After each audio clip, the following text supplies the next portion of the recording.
I need to start today differently. No jokes. Not yet. This week, yesterday actually, the United States of America and Israel launched a joint military operation against Iran. It is called Operation Epic Fury. Khamenei, Iran's supreme leader of 37 years, is confirmed dead. 3 American service members are killed in action. 5 seriously wounded. Iran is on fire. The Strait of Hormuz is closed. Oil markets are shaking. Flights across the entire Middle East are canceled. This is not a drill. This is not a headline. This is not a tweet. This is war. And you came to this channel to understand it. Good. Because I'm going to give it to you straight. The facts, the angles, the absurdity, the gravity, and yes, eventually, the moments where the only same human response is to laugh, because some of what has been said in the last 48 hours is so staggeringly on brand that even in the middle of a war, you cannot make this stuff up. Buckle in, this is going to be the most important video I've ever made. On February the 28th, 2026, yesterday, the United States and Israel launched a coordinated military assault on Iran, codenamed Operation Epic Fury by the Pentagon and Operation Roaring Lion by Israel. The targets: Iran's nuclear facilities, its military command structure, its missile program, and confirmed by Iranian state television, Supreme Leader Ayatollah Ali Khamenei himself, killed in an airstrike in his compound in Tehran. He was 86 years old and had led Iran since 1989. Trump announced Khamenei's death on Truth Social before Iran even confirmed it. His exact words, fact-checked, were Khamenei, one of the most evil people in history, is dead. Capital H. Iran responded immediately. Missiles, drones, 165 ballistic missiles, 541 drones aimed at Israel and U.S. bases across the region. Kuwait International Airport hit. The UAE's Zad Airport attacked. An Iranian drone reportedly grazed the outer facade of the Burj Al Arab, the sail-shaped luxury hotel in Dubai that appears on an approximately 40% of all travel Instagram accounts. The Strait of Hormuz, through which roughly 20% of the world's oil passes, closed. As of this morning, 3 American service members are dead, 5 seriously wounded, and major combat operations are ongoing. That is the situation. Those are the facts, all of it verified. Now, let's talk about America. I mentioned last week right here on this channel that Trump had posted on Truth Social that a war with Iran would be easily won. I said, pick an outfit. You can't show up in easily won and let's negotiate. In the same week, he picked an outfit. He showed up in full outfit. And here's the thing I have to give him. Trump told CNBC this morning that operations are moving along very well, ahead of schedule.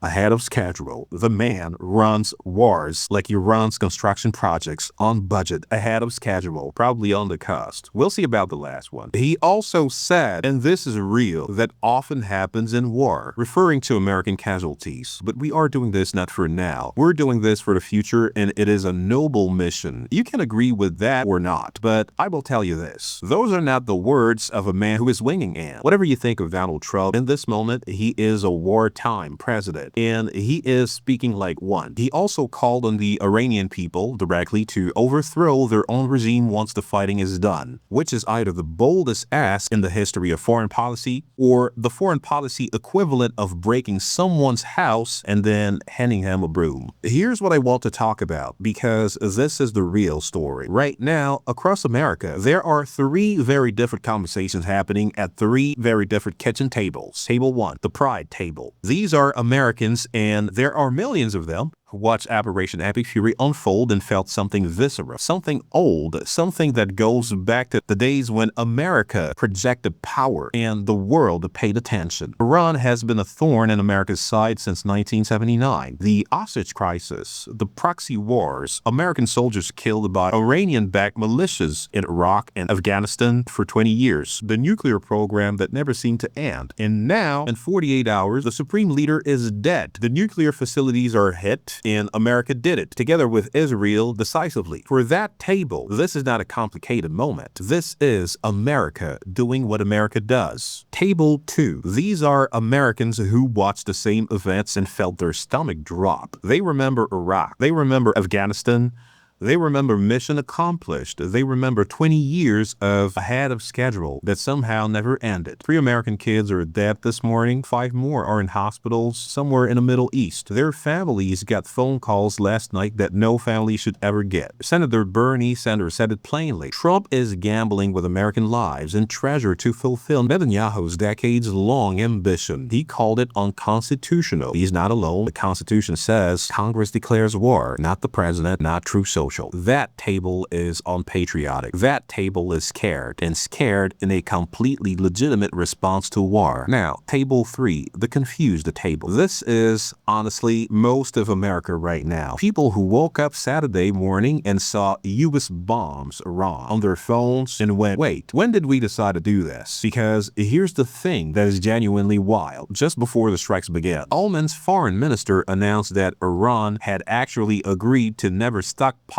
enriched uranium and to full IAEA verification. A breakthrough, he called it. A second round of nuclear talks was scheduled in Geneva, and then the bombs dropped. The confused table is asking if we were this close to a deal by war, and that is not a radical question. That is the most reasonable question in the world. Here's the international picture, because America doesn't exist in a vacuum. Norway said the strikes are not in line with international law. Pakistan condemned it. Oman, the country that was literally brokering the peace deal, expressed a dismay and told America, this is not your war. Iran has already hit 27 U.S. bases across the region. According to Iranian state media, they've hit Kuwait, the UAE, Qatar, Bahrain, Saudi Arabia, Jordan. The Burj Al Arab has a scorch mark on it. Let me say that slowly again. One of the most famous hotels on earth has a scorch mark on it from an Iranian drone. We are living in a moment that will be in history books, and we are living through it in real time on our phones, in our pajamas at 7 a.m. on a Saturday morning. Now, I'm a comedy channel. I make people laugh about politics. That's my lane, and I stay in it. And today, I want to say something plainly without a punchline. 3 service members are dead. They were somebody's kids, somebody's parents, somebody's best friends, and they died doing what their country asked them to do in a war that started while most of America was asleep. Whatever side of this you're on, whatever table you're sitting at, those 3 people deserve to be acknowledged before anything else, before the politics, before the analysis, before the comedy. So I'm acknowledging them right now on this channel, because this is this channel. And even in war, some things are so on brand they have to be said. Trump watched the entire operation from the Situation Room alongside J.D. Vance,